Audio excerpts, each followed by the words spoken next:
राजीव बहुत बड़ी कंपनी में जनरल मैनेजर की पोस्ट पर काम करता है। बड़े शहर में रहने के कारण उसका उठना बैठना पढ़े लिखे लोगों के साथ ही है। उसकी पत्नी दिव्या भी काफ़ी सुंदर है और उसके ग्रुप में भी हाई क्लास घर की महिलाएं शामिल हैं। लेकिन राजीव ये कभी नहीं भूलता कि इस कामयाबी के पीछे उसके माता पिता का हाथ है, जो गांव में खेती करके अपने बेटे को पढ़ा लिखा कर इस काबिल बनाया। राजीव बहुत बार अपने माता पिता से बोला कि आप शहर आकर हमारे ही साथ रहो, अब किसी चीज़ की कमी नहीं है। पर माँ बाबूजी कहते हमें गांव ही रास आता है और हम यहाँ गांव में बहुत ही खुश हैं। माँ बाबूजी कभी कभी मिलने आ जाते थे, पर दिव्या को उनका आना अच्छा नहीं लगता। उनके रहन सहन और शक्ल सूरत से भी दिक्कत होती थी उसे, इसीलिए वो उनके साथ कहीं घूमने भी नहीं जाती और आस पड़ोस में भी किसी से नहीं मिलवाती थी। राजीव इस बात से अनजान था, क्योंकि उसके सामने तो ढंग से बात करती और घूमने जाने पर कुछ बहाना मार देती थी।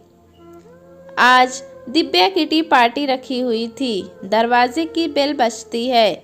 दिव्या जाकर दरवाज़ा खोलती है तो अचानक सास ससुर को आता देख घबरा जाती है। उन्हें अंदर आने को कहती है, बिना चाय पानी के ही। उनसे पहले पूछती है, आप लोग अचानक? पूछने पर पता चला कि पहचान का कोई अस्पताल में भर्ती है, तो उन्हें ही देखने आए हैं। दिव्या किटी पार्टी कैंसिल भी नहीं कर पाई, ना ये बोल सकती कि आप अस्पताल चले जाओ। दिव्या को कुछ समझ नहीं आ रहा था कि आखिर वो क्या करे। बहुत सोचने के बाद उसने कहा, माँ जी, आप कल देखने चली जाना। आज आप अपने हाथों की सब्जी बना दो, मेरी सहेली खुश हो जाएंगी।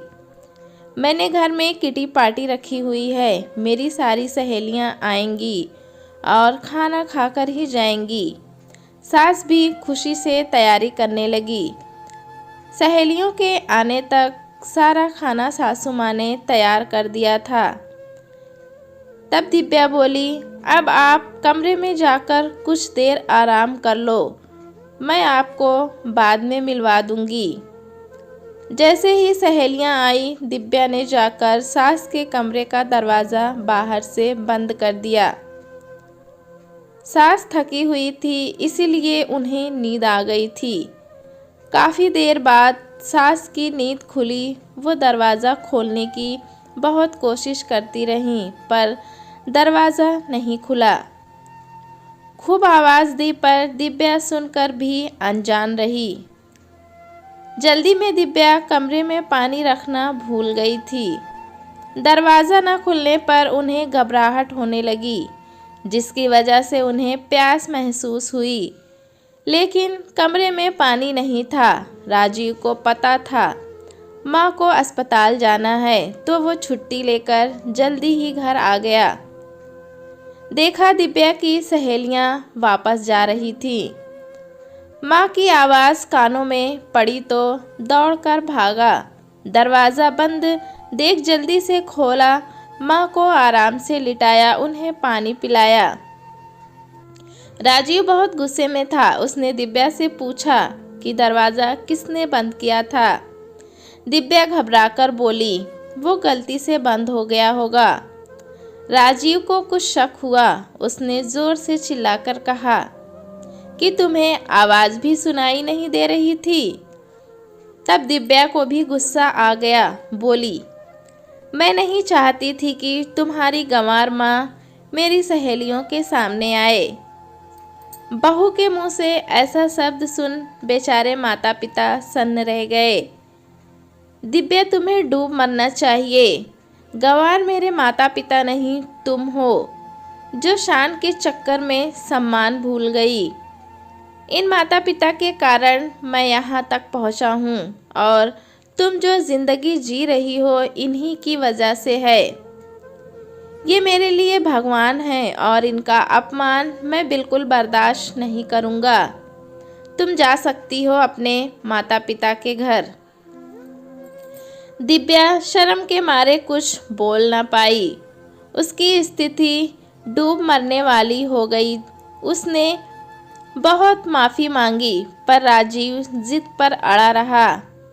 फिर माँ बाबूजी से माफ़ी मांगी, उनके पैर पड़े, बहुत मिन्नतें की। राजीव के माता पिता का दिल बहुत ही बड़ा था।